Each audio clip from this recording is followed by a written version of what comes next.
Hey guys, welcome back to Introduction to Sociology with Dr. John. And today we'll be discussing formal groups and bureaucracies, which are, of course, as you probably know already, central to modern society. Now, when we say formal organizations, these are large secondary groups organized to achieve goals efficiently. And they date back thousands of years because every empire that has existed needed to formalize the ways of interaction between different levels of society. So when you have a few dozen or a couple hundred people, you can keep the rules maybe a bit vague. But when you get more organized, then you need laws, you need formal rules, you need procedures. And so an emperor would have a series of kings or lords, and that in itself it comprises a formal organization in the sense that there's a structure and a set of rules behind the way that society or the social group is organized. When we'll talk a bit further about bureaucracies, we'll see how that has become even more organized. So the main focus of a formal organization is typically utilitarian. There's a specific way of doing things organized towards a specific goal that has a purpose, and it has to be utilitarian both for the group, that is for the society, or whoever's ruling that society, depending on how you look at it, as well as for the various members. So in other words, some utilitarian or practical reason for them to participate. Think about, for example, the workplace. You go to a job. Why do you go? Well, you get a salary, or you get benefits, right? You go to the marketplace, and again, what is the incentive for people to participate in the marketplace? Well, they can exchange units, currency, money that they get in exchange for work, for products that they need. Now there are other types. For example, another type is normative. So voluntary organizations, maybe there isn't a direct benefit to me, but I belong to the organization because I share certain values. That's what normative means. So there are values that I share. So maybe I love animals, so I join the Society for Protection of Animals. I care about the environment, so I join an environmental organization. So here there are more ties to personal morality, personal values, and often there's also subsidiary benefits in terms of making friends and meeting people and things like that. And then there are also coercive formal organizations. These are based on essentially force to a certain extent. So, for example, a prison is a coercive organization that forces people to stay in one place as punishment for something that they've done. Sometimes treatment facilities like mental hospitals, or even hospitals, for example, if people are put into quarantine because they have a disease that may be spread. And of course, the military is a form of coercive organization. Even though people may volunteer to be in the military, which is not always true, in many countries they have a draft or obligatory military service. Again, once you're in, you have to follow the rules or you're punished. And coercive organizations tend to be total institutions, which we'll talk about. A bureaucracy is a formal organization taken to the next level. And most formal organizations in the modern world, beyond a certain size, are what we would call a bureaucracy.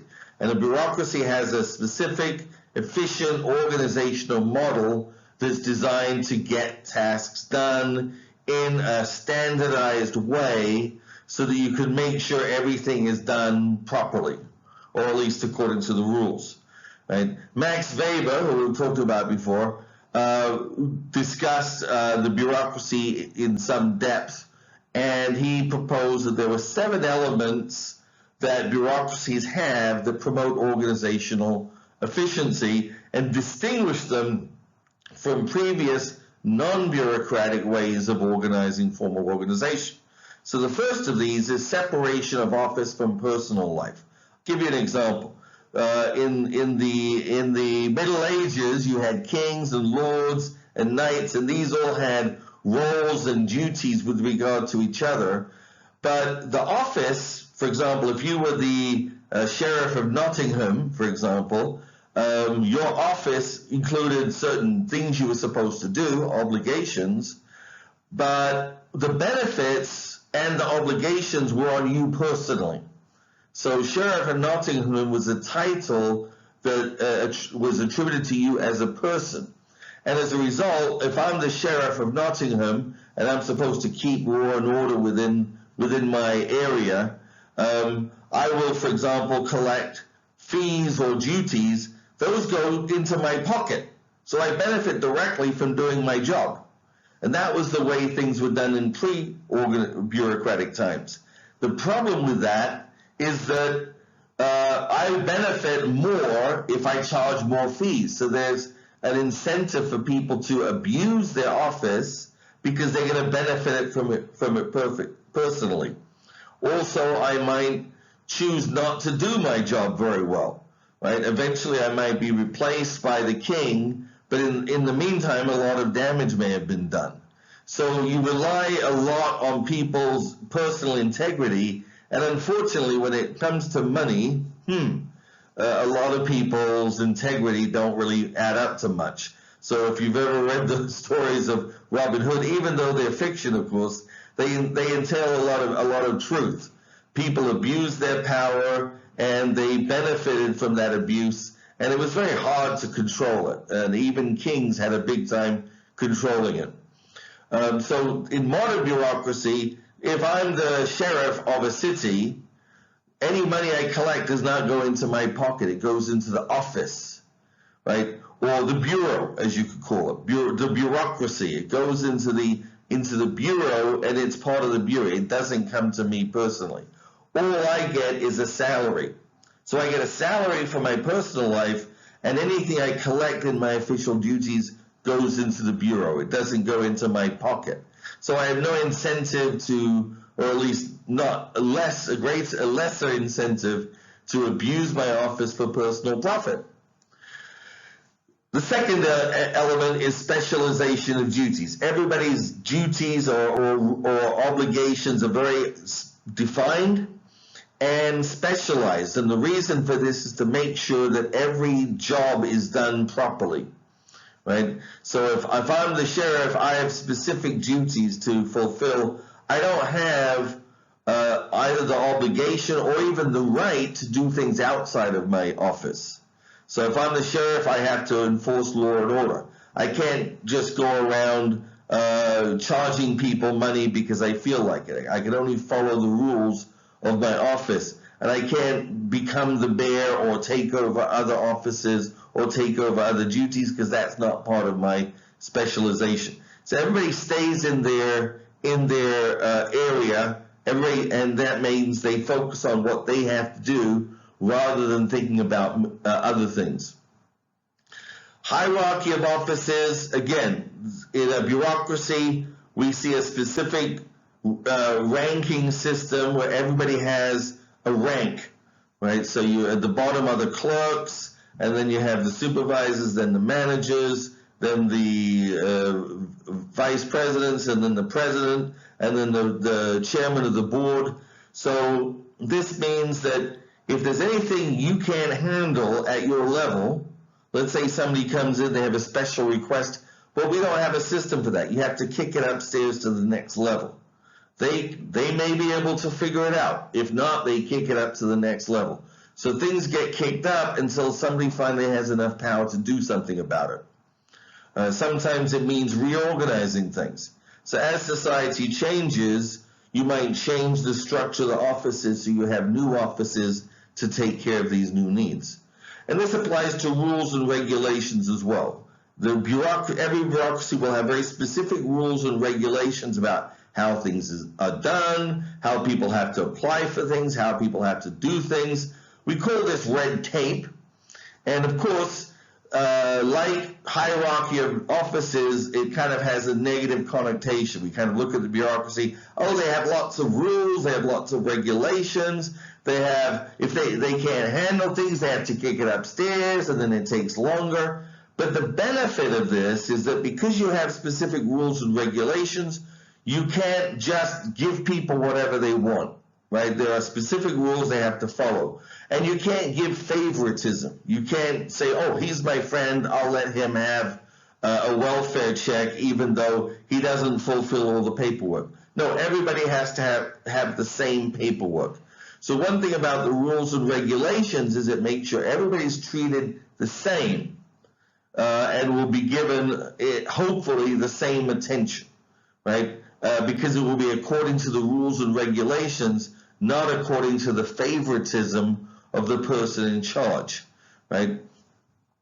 The fifth element is technical competence. Everybody should be at least technically competent at their job, right? Now, you might say technically competent. Okay, they don't have to be brilliant. If you're a clerk, you don't have to be brilliant. You just have to be able to say, okay, does this paperwork meet the needs? Is this the right thing? Is this okay? And if you don't know, you kick it upstairs again, right? According to hierarchy of offices, right? So you don't need everybody in the bureaucracy to be an Einstein, right? All they need to do is be competent enough. They need to be literate, and that's a very important supplemental aspect of bureaucracies, that you require literacy, because things, again, are based upon the rules and regulations. They're written down, right? So the technical competence means that, at least in theory, everybody should be competent at their job. They should be able to do their job. And if not, you kick it upstairs. Impersonality means you don't favor anybody. You treat everybody the same. So again, this is often seen as a criticism of bureaucracies.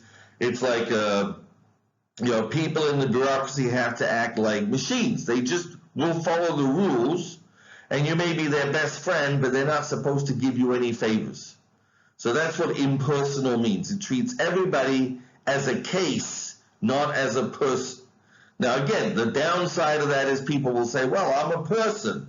You have to consider my whole personality, right? Fine, but the problem is, if we try to get into everybody's personality, we'll never get anything done. So the bureaucracy says to the individual, look, just fill out the paperwork, fulfill the regulations, and you'll get what you need. So yes, the bureaucracy forces the individual to comply with its rules, and sometimes that means that some individuals may feel like completely left out. They don't know what to do. They don't fit.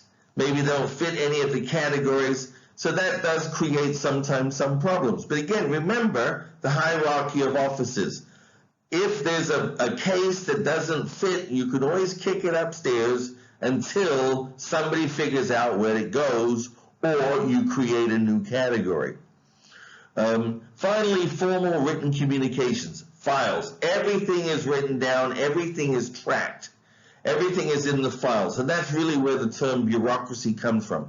Bureau meaning a file cabinet, right? The bureau means there are files. We keep track of what we're doing. And again, that goes back to everything else. People are treated as cases, not as people. They're a file.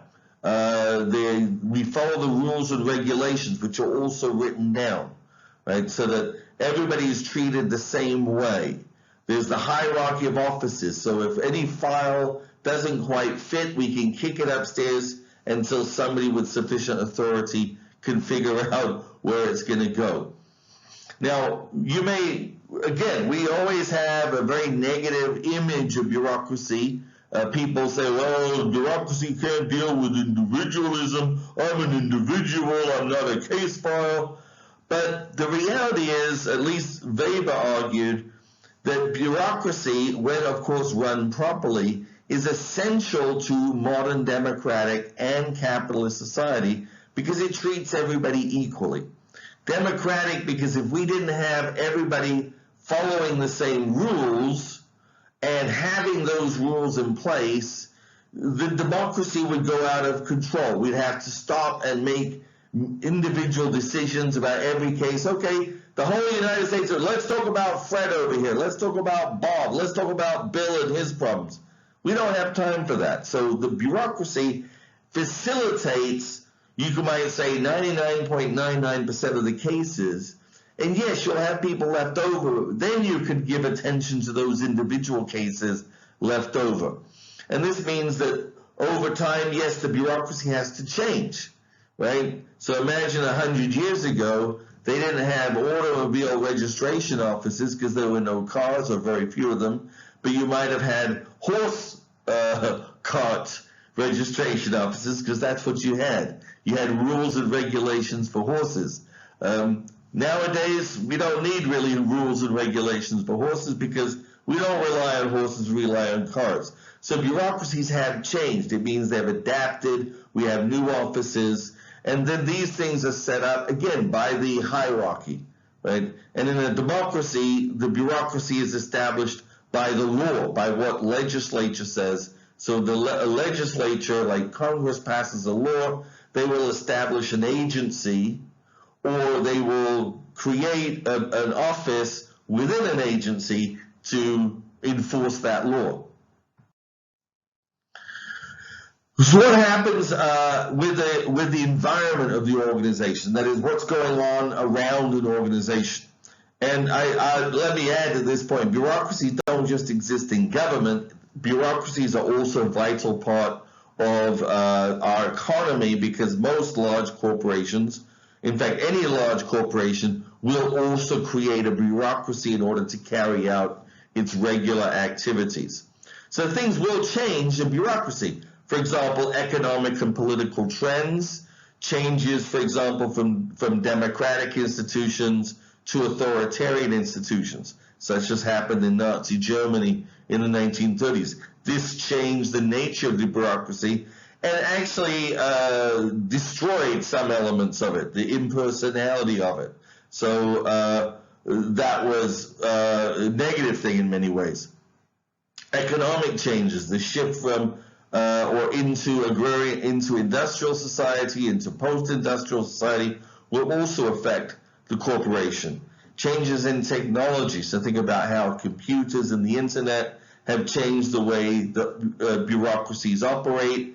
We can use computers to help keep track of information. So instead of having to have piles and piles of files, the files are now on the computer, and they could even, in many cases, be accessible over the internet.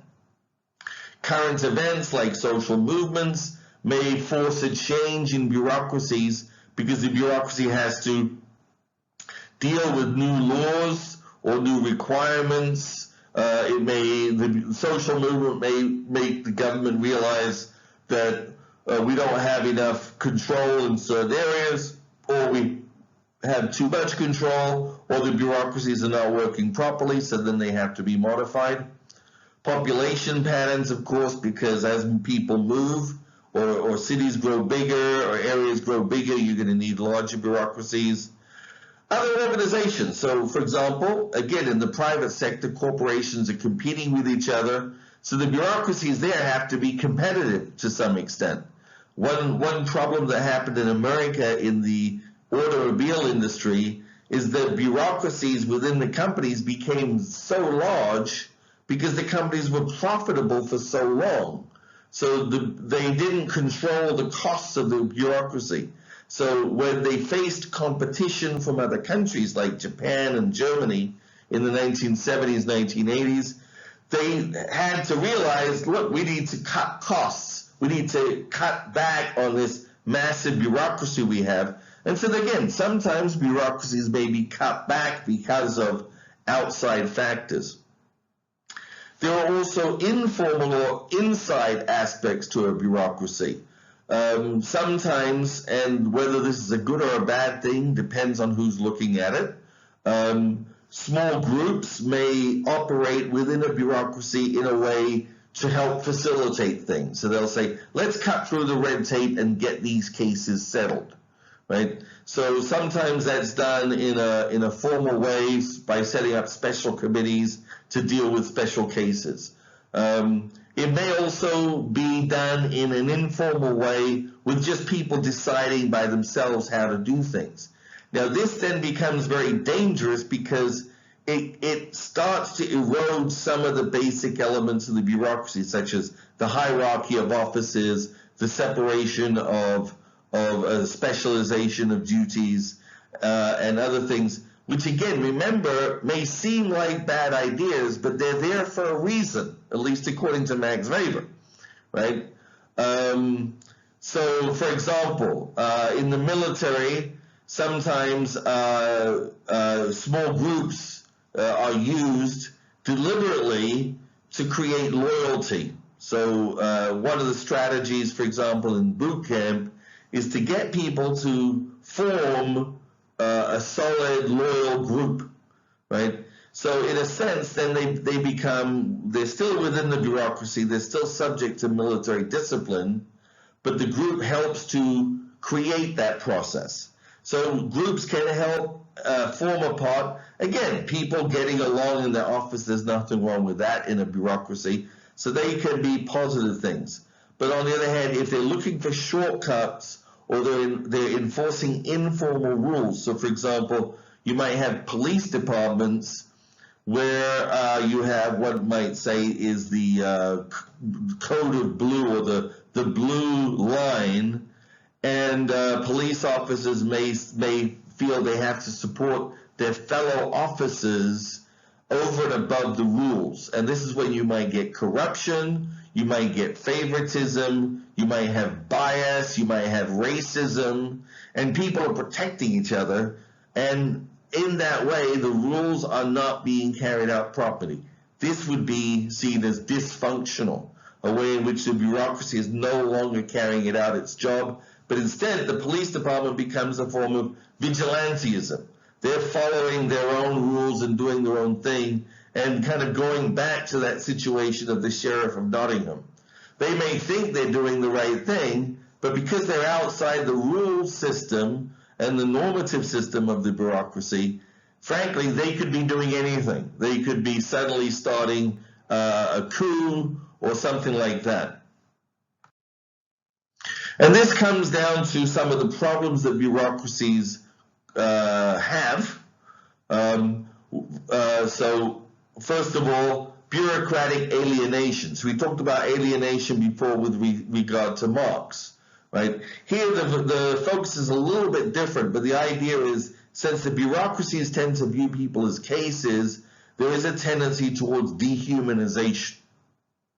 And again, when you look at, for example, the bureaucracies, the Nazis set up to manage their concentration camps, and millions of people being taken from their homes and shipped across the country or into other countries, put into concentration camps, systematically worked to death or murdered, right? And this was done by a bureaucracy. It was very efficiently done. They managed to murder 11 million people in this way. And in some ways, it was a perfect bureaucracy. They kept very good records. The Germans are very good at bureaucracies, by the way. They kept very good records. Everything was taken care of. They paid their train bills, right? I mean, they paid per passenger, right? But at the same time, it accentuated the dehumanization of these people, which some people argue helped people think about, oh, these are just cases. Okay, we have 1 million people executed, and the bureaucrats who are handling this information could think in their back, this is just my job. I'm just doing a job. This has nothing to do with me, right? I have no moral responsibility because it's just my job, right? So this was a way in which the bureaucracy facilitated an act of monstrosity, right? A very dehumanizing act. Bureaucracy, efficiency, and ritualism, and this kind of combines, right? So the idea is, again, when you have people, and they're not, like I said, they're not necessarily Einsteins. If they were, they probably wouldn't be at those jobs, right? they basically end up just, be rubber stamping. They're just doing their job. They're just carrying it out, and they're part of a machine. So it becomes a ritual for them, right? And as I said, partly that is the necessity of the bureaucracy. But again, the danger is they become so ritualized that the system may become inefficient. It no longer serves the needs of the people it's supposed to be meeting. So you think about welfare departments may have so many requirements that people turn away. They're like, I don't have all the paperwork. I don't have the books. I don't have this. I don't have that. And they give up. So therefore, the very people you're trying to help, or you're supposed to help, can't be helped, right? And again, what's the solution to that? The solution is for somebody to go up and give the bureaucracy a shake and reorganize it, right? But that's not an easy thing to do. I mean, bureaucracies tend to be resistant to change. And the other side, again, to ritualism goes back to abuse, or what happened with the Nazis. People were so used to just doing their job under the bureaucracy that when a monster took over the bureaucracy, they continued to do their jobs, right? And they didn't think about them around because, I'm just doing my job. I'm a train operator. Okay, that train is going to Dachau, right? So I don't have to think about what's going to happen to people in the train. My job is to make sure that train gets to its right destination, right? So you basically, people focus only on their job and they stop thinking about the implications of their job. Bureaucratic inertia, again, the idea that once a bureaucracy is in place, it will have a tendency to keep just chugging along like a railroad engine on a train track. It'll just keep going because it's designed to do one thing, right? Now, as I said, in reality, bureaucracies do change, but they often need a shake to change them. It needs having a clear legislative command come down and say, whoops, you have to do things differently now, right? Weber very often felt that sometimes you needed powerful men with charisma to shake things up. Unfortunately, that can sometimes be a bad thing. Again, when you go back to Nazi Germany, Adolf Hitler was that very powerful, charismatic individual who unfortunately changed the bureaucracy but sent it going in the wrong direction, right? So again, these aspects of the bureaucracy are inherent to the process, and according to Weber, means that sometimes we have to shake up the bureaucracy and get it going in the right direction. But what is the right direction? Well, that's another question. Other issues, for example, these are terms we use sometimes a little tongue-in-cheek. There's something called the Peter Principle. The Peter Principle says that people rise to their level of incompetence. Well, what does that mean? So let's say you're very good at doing your job, you get promoted. You're good at doing that job, so you get promoted again. You're good at doing that, you'll get promoted again. So when you stop being good at your job, that's when you stop being promoted, right? So in other words, now that you're incompetent, you're stuck at that level, right? So that's the principle there, Peter Principle. People rise until they're incompetent at the job they're doing, then they're going to stay there, right? Now, I'll tell you a little truth. Sometimes it's even worse. Sometimes when people are really bad at that job, you can't get rid of them, so the only solution is to kick them up. So it gets even worse. Parkinson's law, another similar kind of tongue-in-cheek kind of thing, says that work expands to meet the time allowed. What does this mean? It means basically in a bureaucracy, the tendency is for managers in the bureaucracy to try to keep their resources, right? So they never want to fire anybody because firing people is bad, right? So if you give them a budget of $100,000, they will spend all of that budget to keep their people, right? And maybe increase, because the more people they have, the more powerful they feel they are, right? So whatever amount of time or money or resources you give them, they will use it all, right? Sometimes you have this phenomenon at the end of the year, there's some money left in the budget, so everybody's running around. How do we spend this money? Because at the end of the year, if you don't spend it, you have to give it back, right? And then the problem is, if you give it back, the people in power, the Congress, may say, well, you didn't use that money, so that means next year you don't need it, you won't get it, right? So the bureaucracy wants to spend all of its money so that they can claim, well, we need it all, right? And then next year give us more, right? So the tendency of the bureaucracy is to try to grow, right? Now, again, this means that bureaucracies have to be shaken up. Somebody has to actually go in and say, are you really using these resources effectively? And that can be done in an effective way. But it means you have to be proactive at it. Otherwise, this tendency will continue.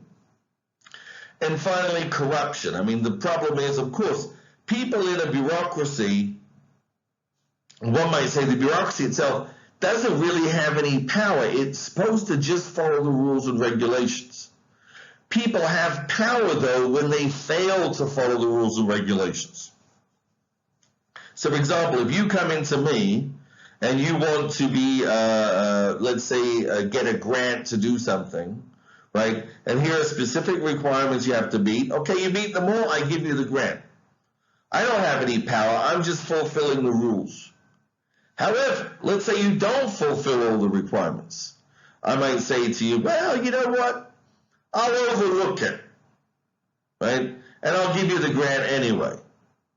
Now I have power, but I have power because I abused my office, right? And why would I abuse my office? Well, either because we're friends and I'm giving you an advantage, that's an abuse of office. Or maybe you give me an amount of money or you give me some benefit, and that's an abuse of office because I'm using the office to increase my personal gains over and above the salary I get, right? Now remember, if you were the sheriff of Nottingham back in the Middle Ages, that was fine, that was normal, right? But in a modern bureaucracy, people are supposed to follow the rules and regulations. And that process takes away power because even the head of the corporation or the head of a bureaucracy has to follow the rules, right? Even the president of the United States has to follow the rules. He doesn't have the power to just do whatever he wants, although some people may believe he does, right? But a president has to follow the rules. In fact, as some people say, the president is the first clerk. He's just the clerk. He's just applying the rules. That's all he really has the power to do.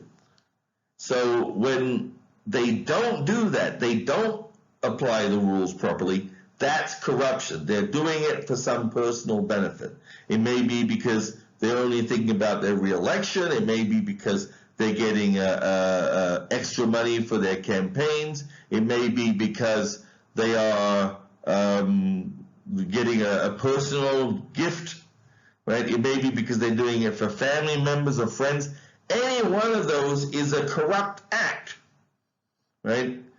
Even if as a congressman I change my vote because you give me a lot of money for my campaign, that's corruption. That's not a way a bureaucracy is supposed to work.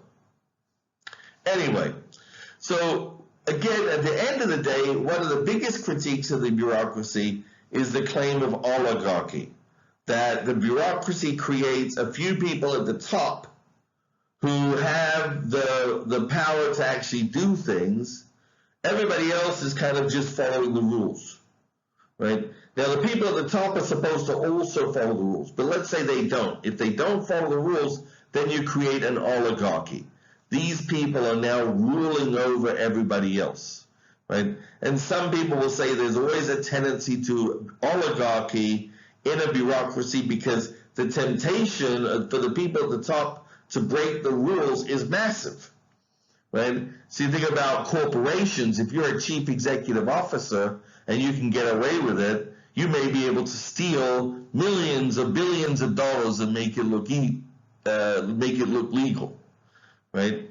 It's still a corrupt act, but it may be legal, right? It obviously does not do any good for the bureaucracy or for the society. So Michels, for example, argues this is the problem, that since the bureaucracies concentrate power at the top, they become a threat to democracy. But this is not entirely a contradiction with Weber's argument. Bureaucracies are necessary to democracy, but at the same time they may be a threat, right? Because again, this is the paradox of everyday life, right?